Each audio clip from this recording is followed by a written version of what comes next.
I was seeing some people, that's why I got late. So we won't, so even if I try to read through a little bit, I won't be able to finish much. So anyway, let's try to go through the Lam Rim a little bit.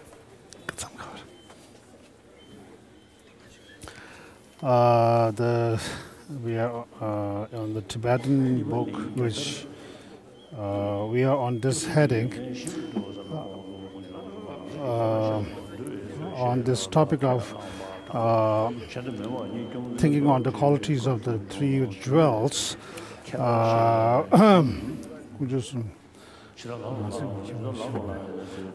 Understanding the individual qualities of the three jewels.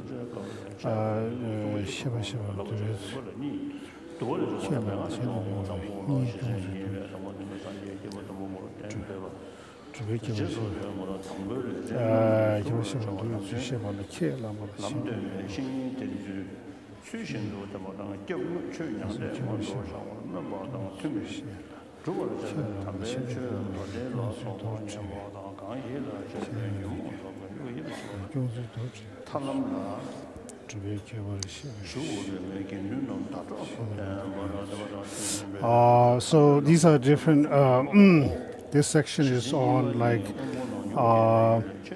after if one goes into refuge in the three jewels, what are the commitments regarding what has to be practiced and implemented, and what has to be refrained from. So that's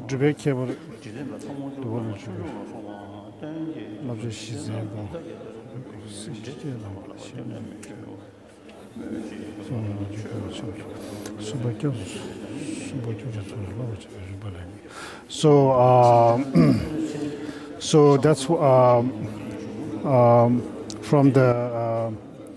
from the text collected topics. The text, this Lam Rim, Lam Rim, is quoting from the treatise Dua, and also from the another text called Menga, and it's now explaining on the how to put into practice, or rather what to do as commitment after having taken refuge in the three jewels. So in the first, according to the Dua treatise, the treatise called Dua, or rather the collected or the collected text or collected topics, after having taken refuge in the Buddha as their teacher, as a teacher refuge, one's commitment.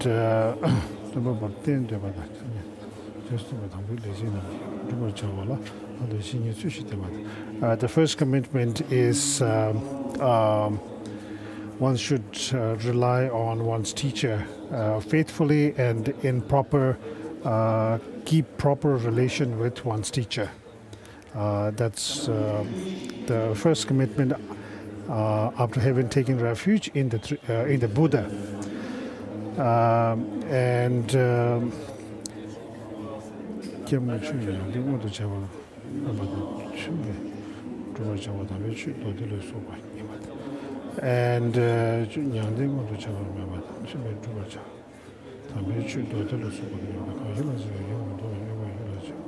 And also one should aspire to attain liberation,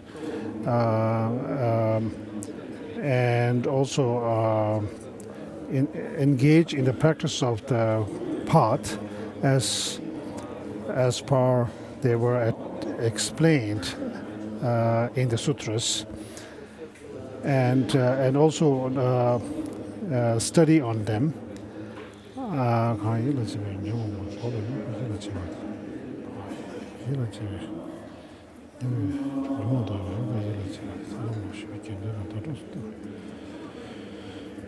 And also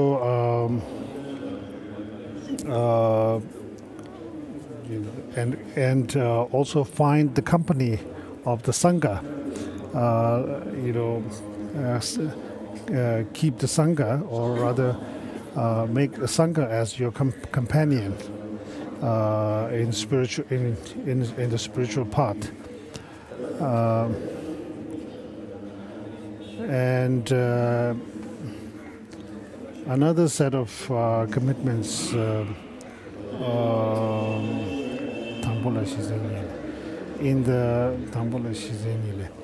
another set of commitments is one should stay away from objects or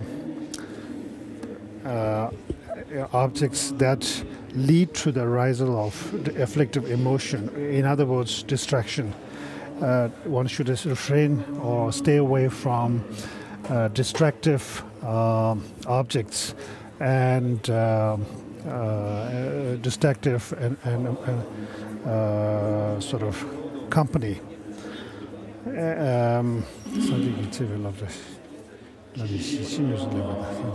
And try as much as one can to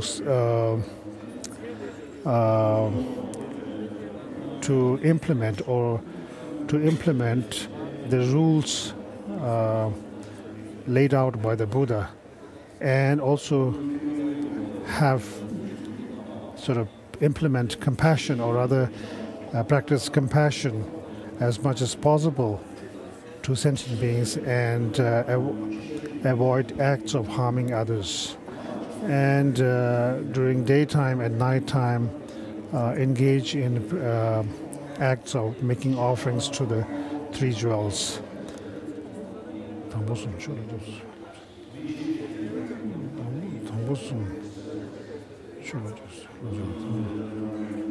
Out of these four, the first three, the text says, are like practices to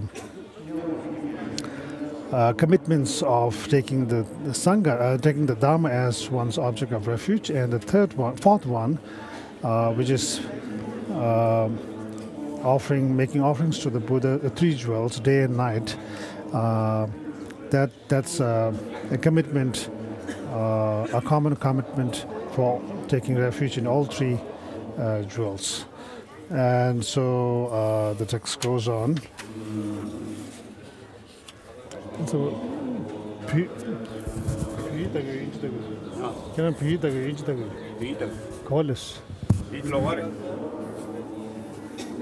Jamdru kele na sonam gyachimbo saya da nyendro la midon wa da. Jamdru penyu. Sonam gyachimbo sawa do. Te sonam gyachimbo sawa do. Te batam je ki ten che ba do. So as a result of so the text talks about the benefits of such benefits of taking refuge in the three jewels, like one would be able to accumulate vast merits as a result of taking refuge in the three jewels, and also one would sort of every moment reducing one's huge amount of negative karma that one has would be sort of every moment decreasing, like that. So these are the different benefits.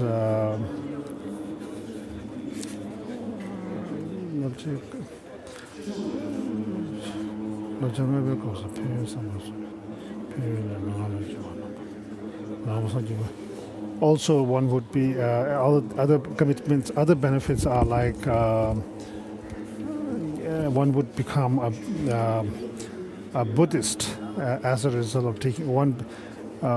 one becomes a Buddhist as a result of taking refuge in the three jewels.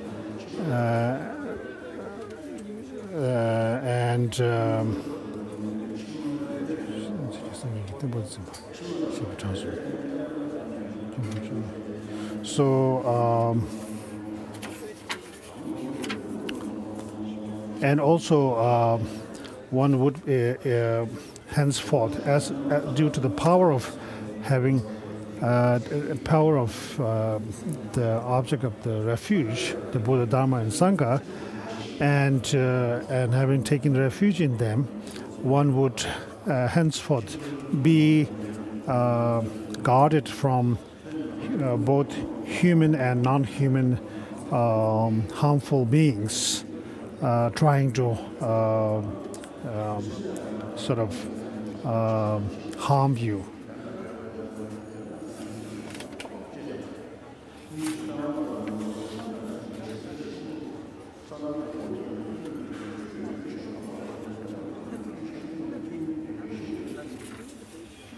So these are just some of the the main points this section of this Lam Rim is talking about.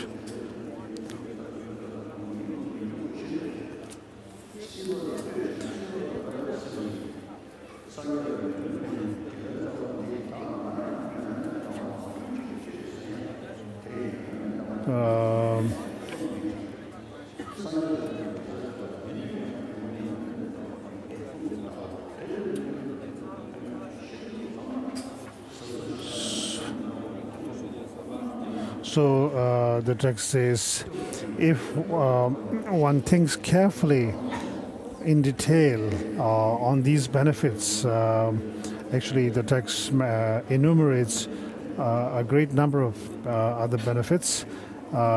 So as a result of thinking this, one would, if one realize how much benefit is there in taking refuge, taking this refuge practice seriously and taking refuge in the three jewels, one would realize that one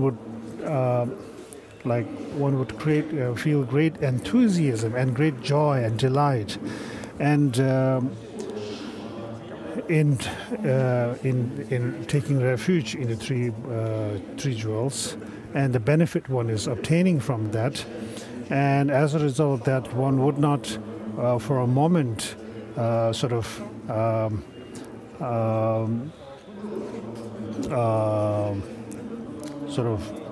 give rise to a thought that wishes to take refuge in an object that is other than the three jewels.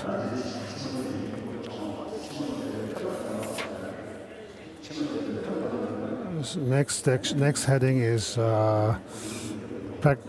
training in the mind, aspiring to. Sorry, with this we have finished the section on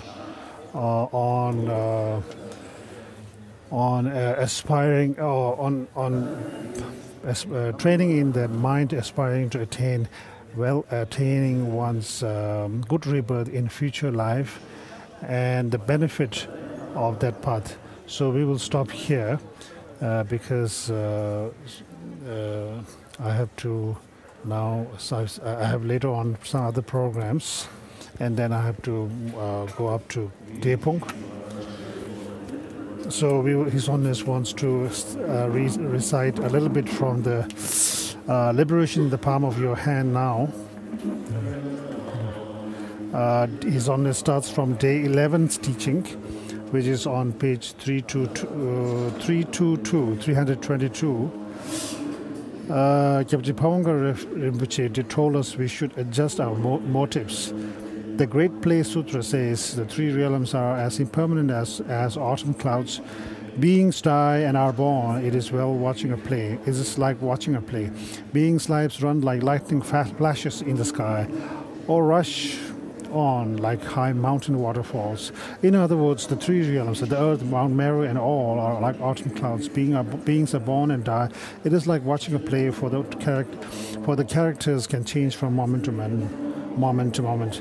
Our lives do not last long. They are mere flashes of lightning. They undergo succession from moment to moment, are not stationary, and rush by like high mountain waterfalls. You should therefore think, I will practice Dharma immediately. The Lam Rim is the best gateway to the one path followed by all Buddhas of the path 3 times. You should therefore attend this discourse on the Lam Rim so as to achieve Buddhahood for the sake of all sentient beings. Then you must put into practice. He then restated the headings already covered and reviewed yesterday's material on impermanence. The next heading is thinking about what sort of happiness or suffering you will have in your next rebirth in either of the 2 types of migrations. So I'll just read out one paragraph from here. The contemplation on the suffering of the upper realms will come later in the medium scope. I will now discuss the sufferings of the lower realms. You will surely die, but it is not certain when. After you die, your consciousness does not end. It must definitely take rebirth. There are only 2 places in which it can take rebirth, the upper and the lower realms.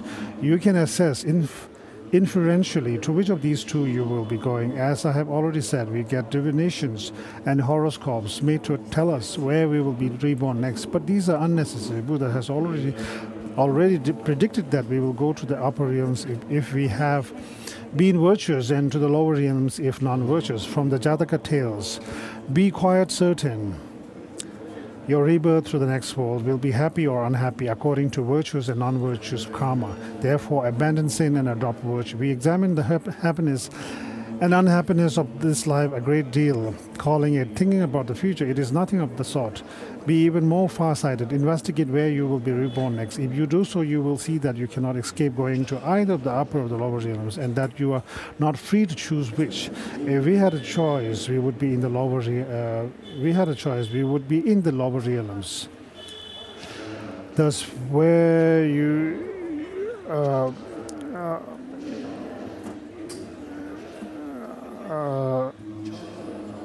His Holiness is right now talking about the 3 realms: desire, form, and formless realm,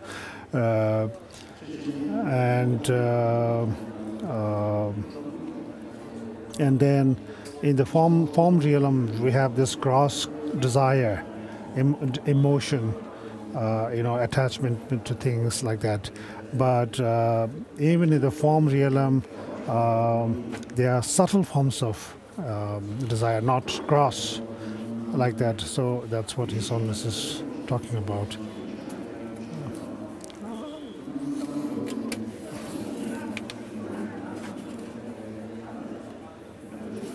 So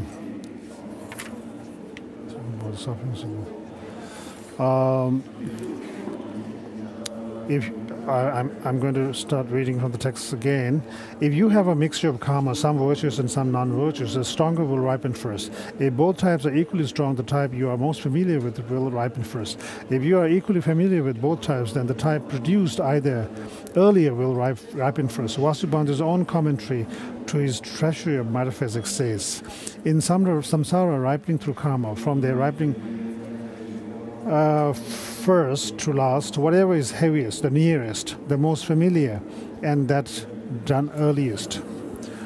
For us, non-virtuous karma is the stronger of the 2. Our thoughts are normally one of attachment and so forth. That being so, all the karma produced from these thoughts is non-virtuous. Even our virtuous actions inadvertently come under the proper power of non-virtuous thoughts, and very few of these actions are dedicated towards our future lives.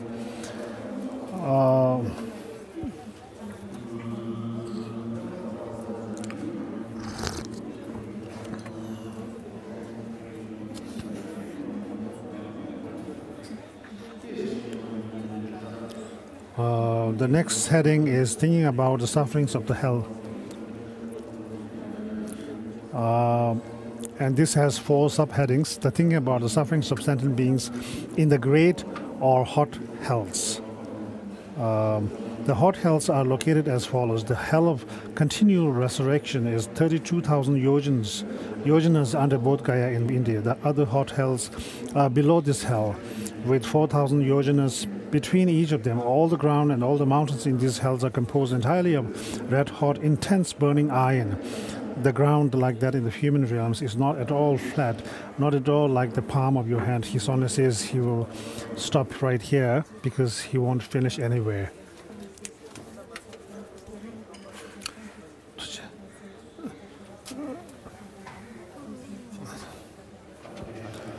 So His Honor has decided to put a stop here for this year's teaching, and His Honor says he will continue from here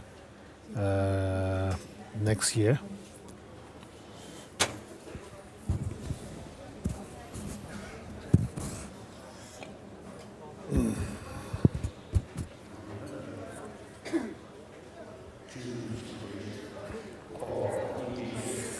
In the Bodhisattva Charya text, this verse is having compassion. He stopped at this particular line which says, having compassion to sentient beings and refraining from non-virtuous acts.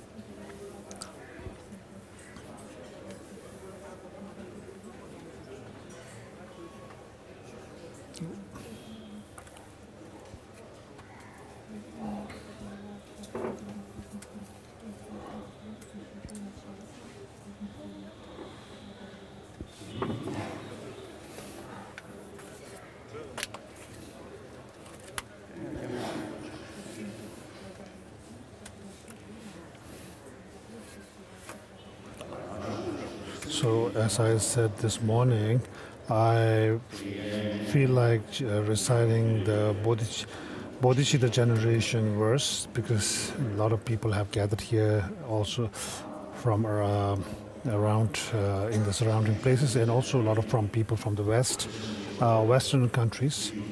The Bodhicitta mind, as said in the Shantideva's text, the Buddha who has trained in the Bodhisattva path has for eons, after eons of practice, have come to the conclusion that the Buddhas with conviction think that this only this is the real source of happiness for sentient beings for this and future in the long run. The greatest path is this mind of helping others, cherishing others, and the essence of that, the essence of that is the bodhicitta mind.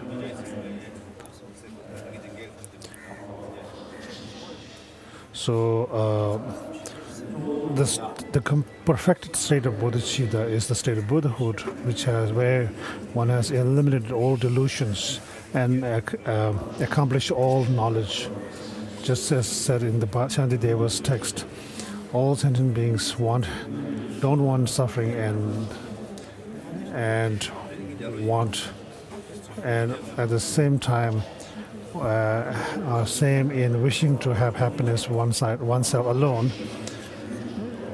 So if all sentient beings are like that, the Shantideva says, then it doesn't make sense if you just wish happiness for oneself alone. And also, just as it is said, all the happiness and good things in the world arise as a result of wishing good and happiness for others, and all the bad and negative things in this world arise as a result of wishing happiness and good things for oneself alone. Even the arhats who have just attained liberation alone and not alignment, that is also a result of self-cherishing mind. So if on the other hand we practice self-cherishing mind, not only it will ultimately lead us to enlightenment, even in the short term, in this life, those who are more generous, good-hearted, considers others more important will have a better life, have more sort of a comfortable life. So also, if one can think on bodhicitta, the mind becomes courageous. The mind becomes more develops more conviction. If one is like in a state of sadness, sort of a low state of mind, with bodhicitta's practice, the mind sort of regains its strength and becomes more spirited. Like, for example, because that makes you think, I've taken the pledge. I wish I'm somebody. I aspire to attain enlightenment for all sentient beings. How can I stay like this? And Nagachuga also said,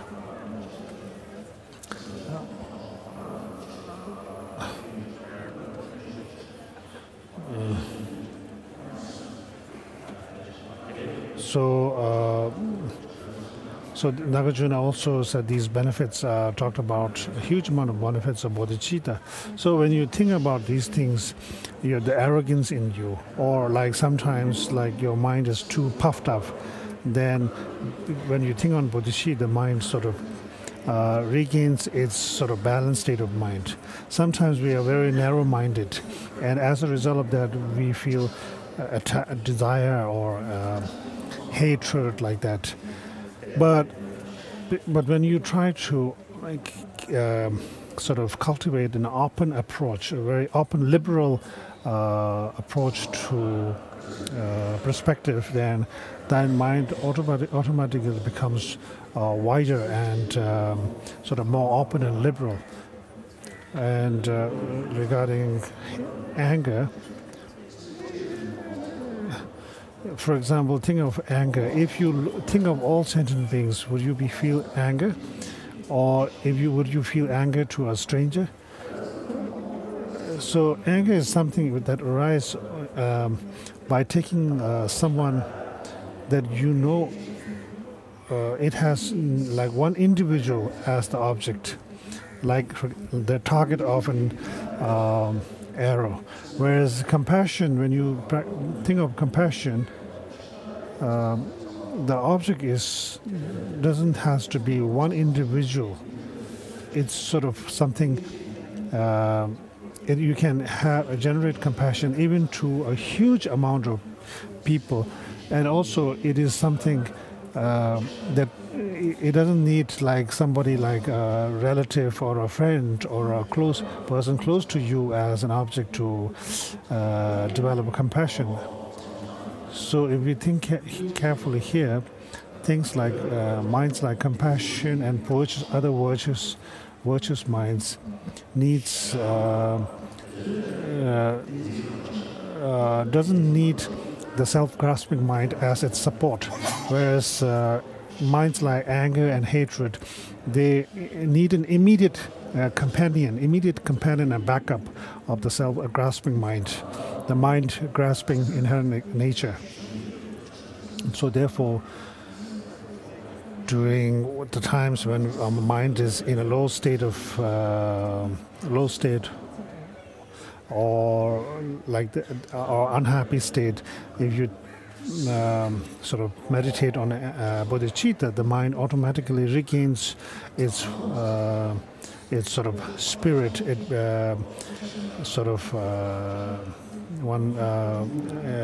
strength. Just like the switch that controls the electricity, if you tune it down, the light becomes dimmer. If it's too dim, you can tune it up, and then the light, the brightness increases. Just like that, the bodhicitta is an amazingly powerful mind. So if we adopt sort of a liberal, open-minded approach, our lives will be happier. So the best offering to the Buddha, the three jewels, and all the Buddhas, is not harming others and approaching us a good-hearted, adopting a good-hearted mind. Even those other traditions, accepting creator, theistic tradition, theistic religions, they all practice. They have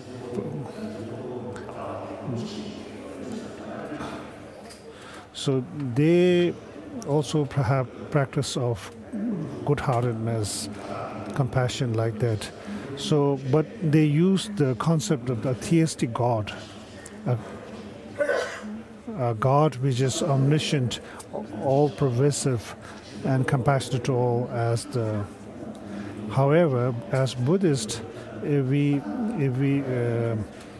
you accept a theistic, singular, permanent, inherent God, it is against logic.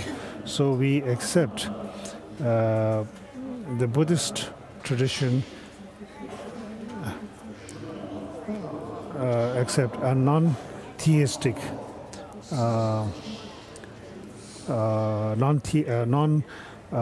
inherent, how to say, a non-theistic Buddhist tradition cannot accept a creator. Either way, so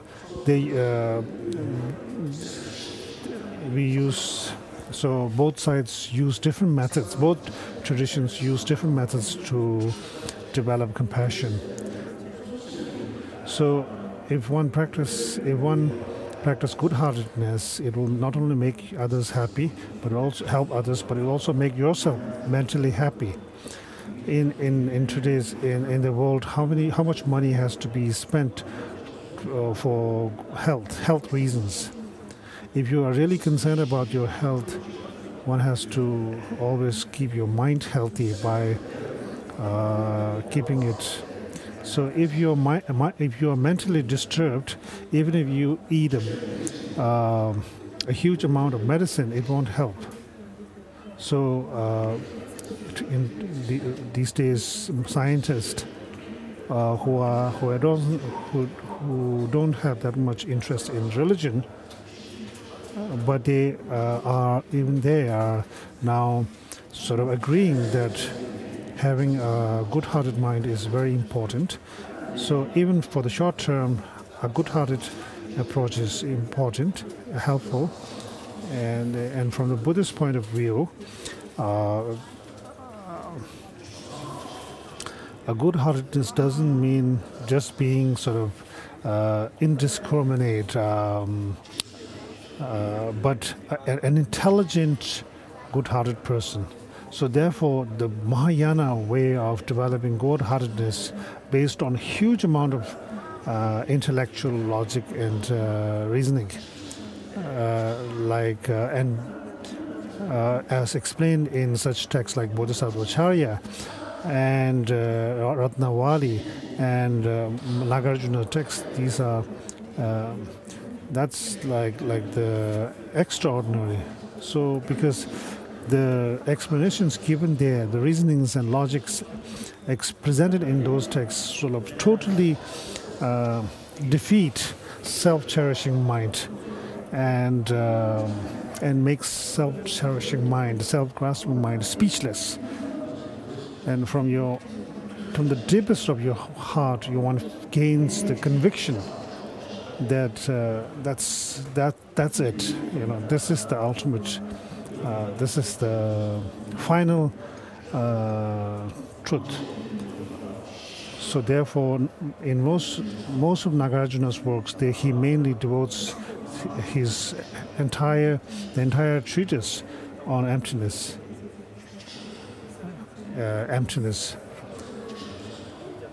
And bodhicitta also. In Nagarjuna's commentary to bodhicitta,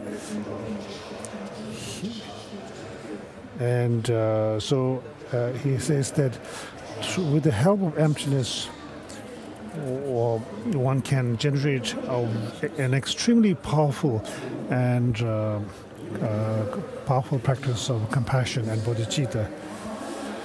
So if we do not see the point why and how suffering can be removed, then one feel like discouraged, demoralized, and one feel like what's the point, because suffering will be there anyway.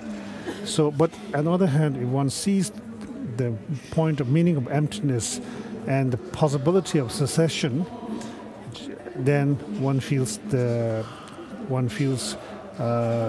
the conviction and hope that one can remove it. Just like crossing a river, if you know that there's a way to cross a river, like by using a boat or ropes or like that, then one will do everything to use those means to cross the river. On the other hand, if one know that if one understand that if there's no means to do that, then we will just stay there and don't try anything and just have no option but to feel face suffering. So there's a big excuse me. So you can see there's a big difference in knowing the logic and reasonings of Nagarjuna and not knowing in our practice of compassion. So that's why Nagarjuna's the 6 treatises on emptiness and other important treatises are extremely helpful and important, and they are actually the fundamental to the practice of compassion and practice of bodhicitta and understanding of emptiness, and even understanding the meaning of the importance of the perfect human basis, such as 8 leisures and 10 endowments, like that. These are all a real understanding can happen only on the basis of a good understanding on emptiness, because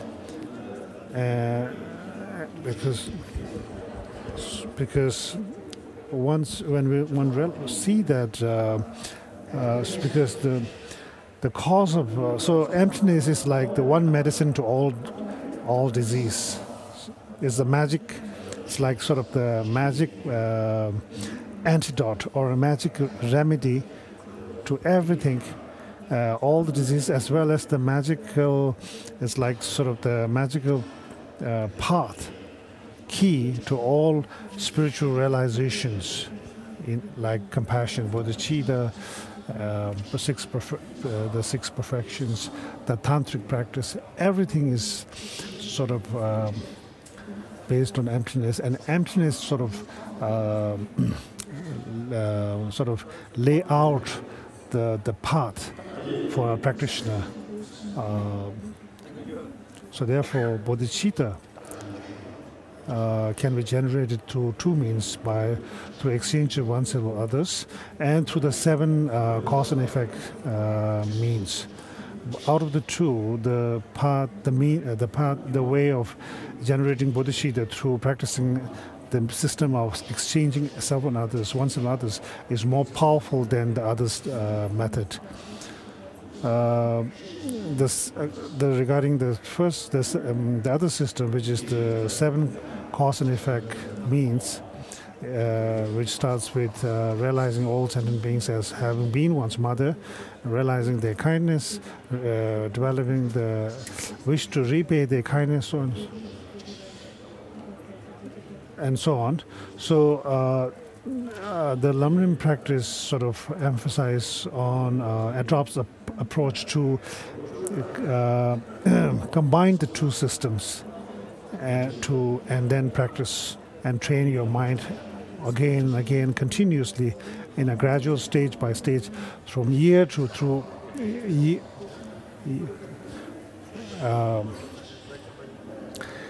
continuous for years, and slowly one will see the result. It's not easy. So practicing bodhicitta based on emptiness, at the moment when a moment comes when one feels a small gains a small amount of experience, that's the time when one takes this pledge to generate aspirational bodhicitta, during which one takes the pledge that one will never give up the practice of bodhicitta. And if one thinks one cannot take such a pledge, then one can just do, when we do the ceremony, one can just let arise aspirational bodhicitta, but no need to take the pledge to not to let it go until enlightenment.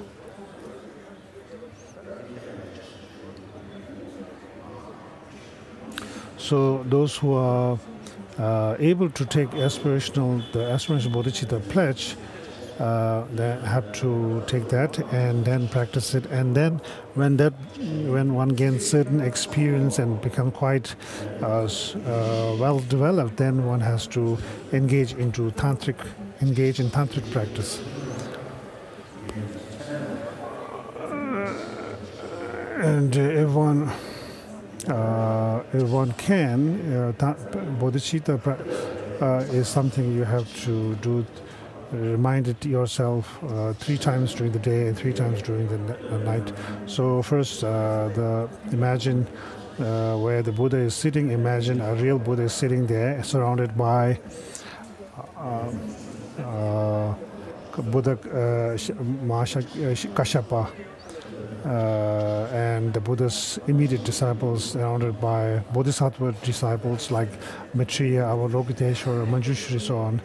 And then the 17 Arhats of India, there's 16 Arhats, and the 80 Mahasiddhas of India, and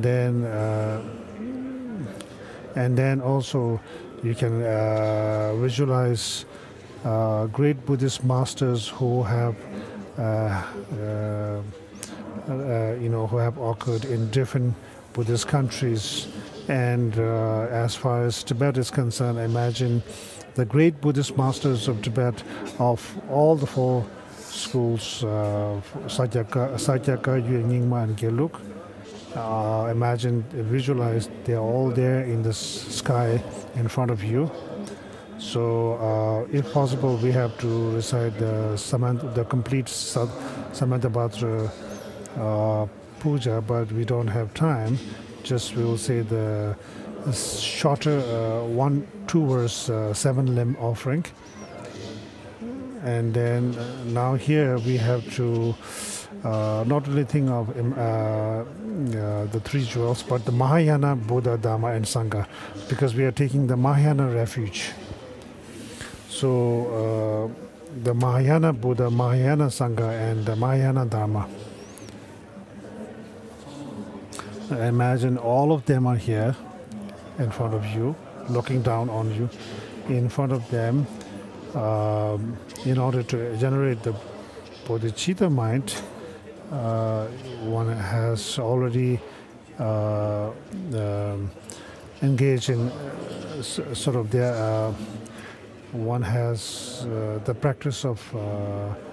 One has done practice of purification, accumulation, merit, and that we do by offering the 7 limbs around, which offering the whatever slight positive potential I may have created by paying homage, offering, and acknowledging my faults, rejoicing and requesting recite the 7 times, rejoicing and requesting that the Buddha stay and teach. I now dedicate all this for full awakening. Again, whatever slight positive potential I may have created by paying homage, offering, and acknowledging my faults, rejoicing and requesting that the Buddha stay and teach. I now dedicate all this for full awakening.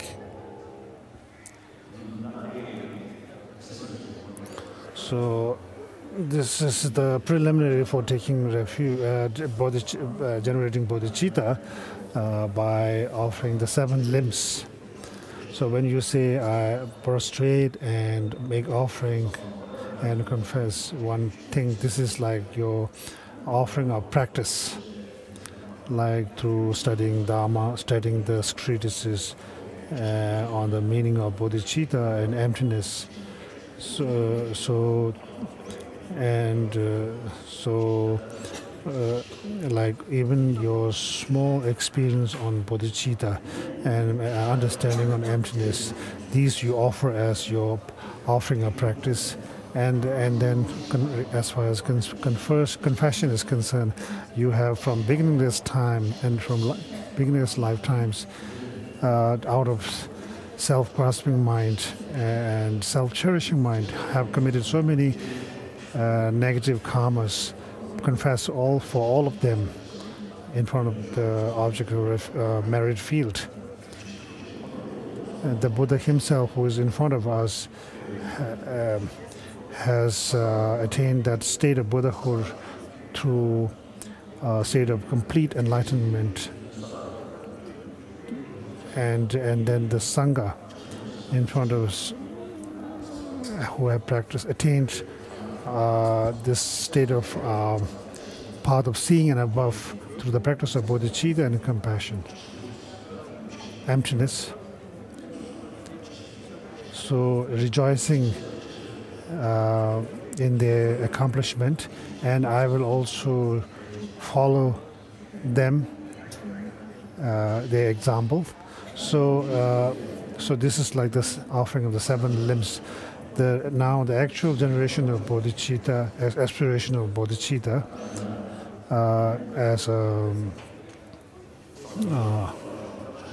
so when you say I take refuge in the Buddha, Dhamma and Sangha, and then next line when I say until enlightenment, then that shows the Mahayana refuge, Mahayana Buddha, Mahayana Sangha, and Mahayana Dharma. So this refers to the first line of Buddha, Dhamma, and Sangha. I take refuge. The purpose of taking refuge in the 3 jewels is to eventually the resultant in order that the resultant Buddha, Dhamma, and Sangha that eventually arise in you to hasten that sort of time, so that these will arise in you as soon as possible. So for that reason you say I go for refuge until I am enlightened.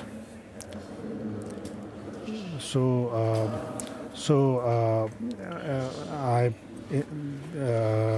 from the beginning, when I'm an ordinary person, one has to.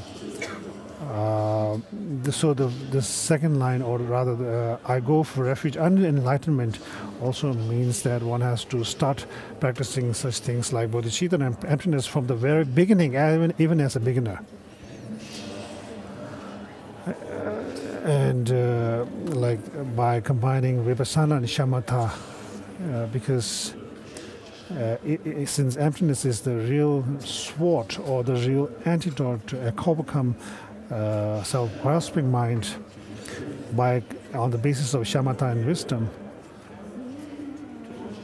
So therefore, so the third line, by the accumulation I create through listening to the Dhamma,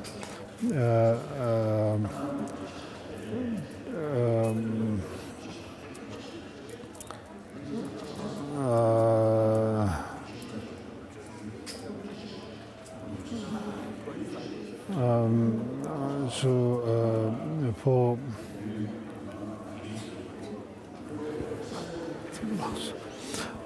loss. So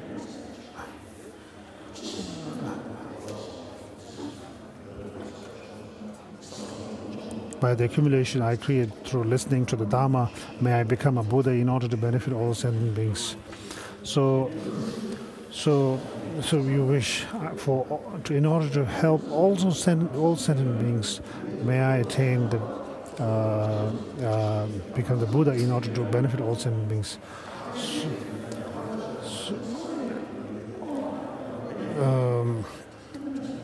So if we love ourselves, then what more there is to do than practicing bodhicitta? If we practice bodhicitta, then if we really want to do that, then we have to, because it gives us everything: commitment, conviction, courage, and wisdom, everything. So therefore, just like if we practice bodhicitta, then there's no sense of tiredness or losing hope. So today, born as a human being, we have met the Dharma, and we have the Lama, and so after studying, by basing on the treatises, works of Nagarjuna, we are so fortunate. So at this time, this moment when we are fortunate, if I don't engage in bodhicitta practice, then when will I do that? So now, with this kind of motivation, to make the resolve, and then we will take bodhicitta, aspirational bodhicitta pledge. So those who don't have good legs, you can just keep on sitting. Otherwise, you have to sort of sit up, and so now repeat after me.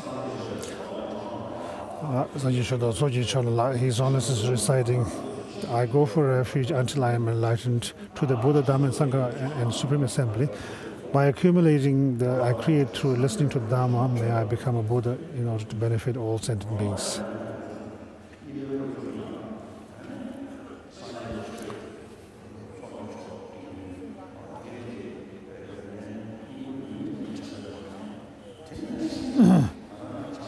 So just like we have said the first line, first recitation, the second time. So now the second. So again, think just like the bodhicitta mind, and how the beings in the merit field you have visualized in front of you, all the Buddhas and Bodhisattvas past have practiced. I will do that. And now, so in order to attain the state of the three jewels in myself, and so there's the only path to actualize that is to engage the practice of the six perfections. And I will do just like the past Buddhas and Bodhisattvas have done that. And the Buddha himself, due to the fact that he has the Buddha nature, engage in the six perfections, and then ultimately attain Buddhahood. We also have the Buddha nature. It's already there. No one has to make it new, invent it in us. The Buddha nature is the subtle, luminous mind in us.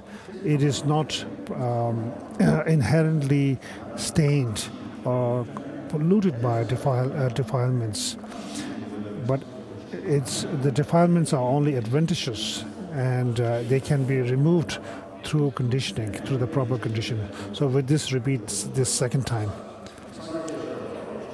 So I go for refuge until I am enlightened to the Buddha, Dhamma, and Supreme Assembly. By accumulation through practice in generation, etc., may I become a Buddha in order to benefit all sentient beings. During the third repetition, as I recite the last line, imagine that from this time onwards, excuse me, at this venue of Ganden Monastery, in front of the Buddha Shakyamuni image, the fact that I have today as a seed generated the bodhicitta, aspirational bodhicitta. Now this seed, just like a seed, if given the right kind of care by giving manure or sunlight, water, and then the flower, it will start growing just like that, I will, from now onwards, forever, it will not let go of my bodhicitta and will continue to practice and make it and repeat third time. So I go for refuge until I am enlightened to the Buddha, Dharma, and Sangha Supreme Assembly. By accumulating generosity in others, may I become a Buddha in order to benefit all sentient beings.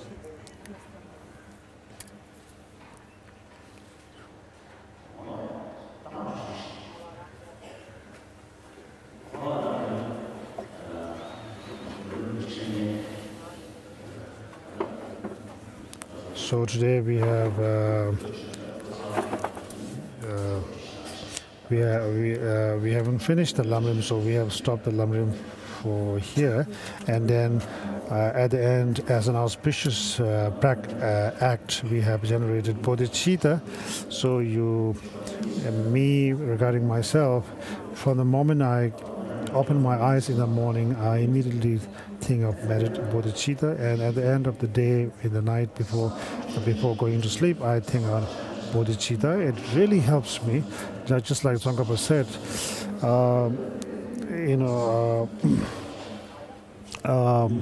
If you practice bodhicitta, through which you intend to help others, but actually ends up you make yourself happy.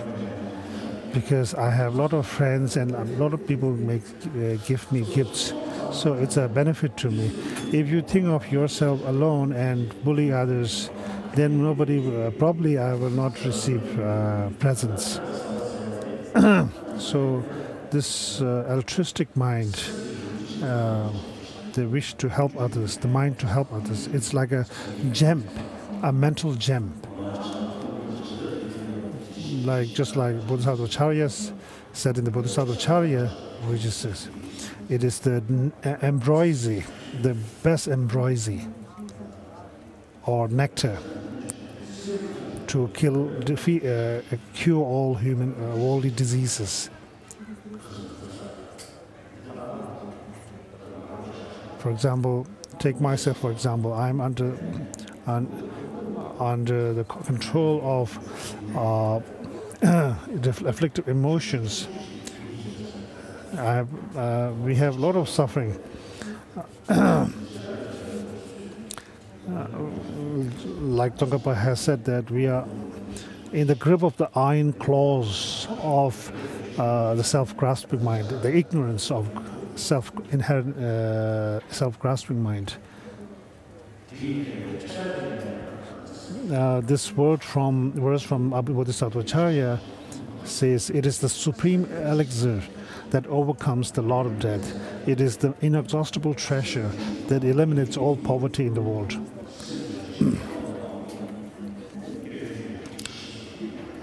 So liberation or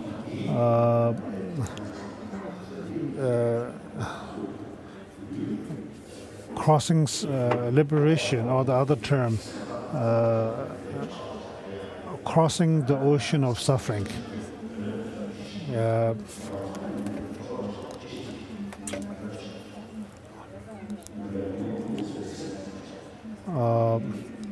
So His Holiness is reading these verses. It is also the supreme medicine that cures the world's diseases. It is the evergreen tree that shelters all being, wandering tired on the roads of life.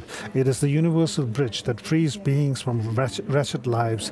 It is the rising moon of the mind that dispels the torment of addictions. It is the great sun that burns away the mighty ignorance of the world. It is the quintessential butter from the churning of the milk of Dharma. It's really true, His Honor says. If we think carefully, not only it's not just think, but also try as much as possible to practice. So these benefits will actually become real, and one will be able to experience them. I'm not saying I'm a bodhisattva. I'm not saying I have realized emptiness. The reason I'm saying this, what I'm saying is, if you try, one can see that there's real something is happening. Because for you students, you have even more time than me. to study and practice. So you know better than me. If you practice, put effort, then from the very seat where you are sitting, you will be able to you will some gain experience that, oh, I see, this is the meaning of the word, the sentence that and this is how the levels of the path, graduated path goes, and why this is possible. And then you will see gain conviction to practice Dharma. So we will stop here this year's Lam Rim teaching, and now I have this evening I have to go to Depung. Tomorrow Depung Lachi has requested me to do Kali Devi initiation, Jenang. I also would like to do that. So this is something. This is something like you shouldn't sort of attend with hype. It's not really. It may not be relevant for the entire public. What is really relevant to the entire public is what we already went through the Lam Rim teaching here in Ganden. Over there in Depung, there's not much big space, so not everybody need to come. But I want a sort of a small group of people who are really determined and prepared and serious. So those, for the rest, from today onwards, you can take holiday. You can call it a day and practice. What you have to carry with you is your practice of bodhicitta, such as until enlightenment. I take refuge, and may I attain enlightenment. May all my good practices, such as generosity, may become a cause to attain enlightenment for sentient beings, like that. And His Holiness is now reciting those verses from Nagarjuna and Atisha and like that on emptiness. So these things you should think on their meaning on daily basis. And now those of you who are now dispersing hereafter and going back to your different destinations, go back comfortably and happily.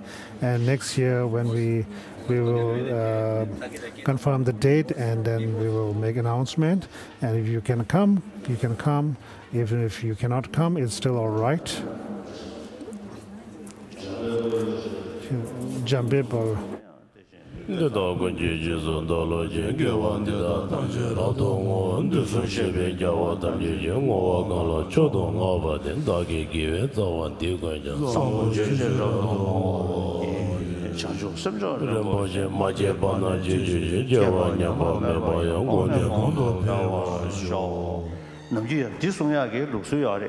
동니 다와르 뭐지 마제바나 제제 제와냐마 코네 건도 타와라 쇼 다데네 가사데 치신당 간나바 로 치신나 디시다네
under the Jusamanda.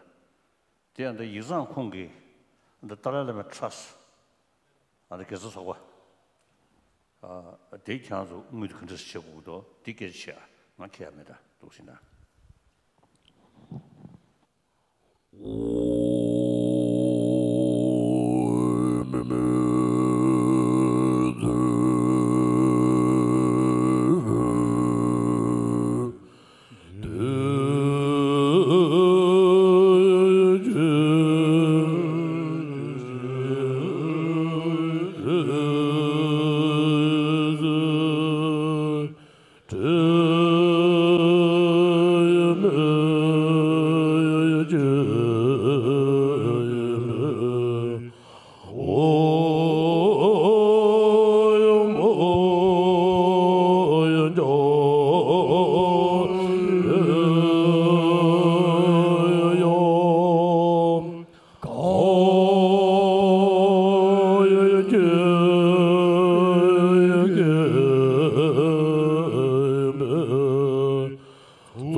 Jaya Jaya Jaya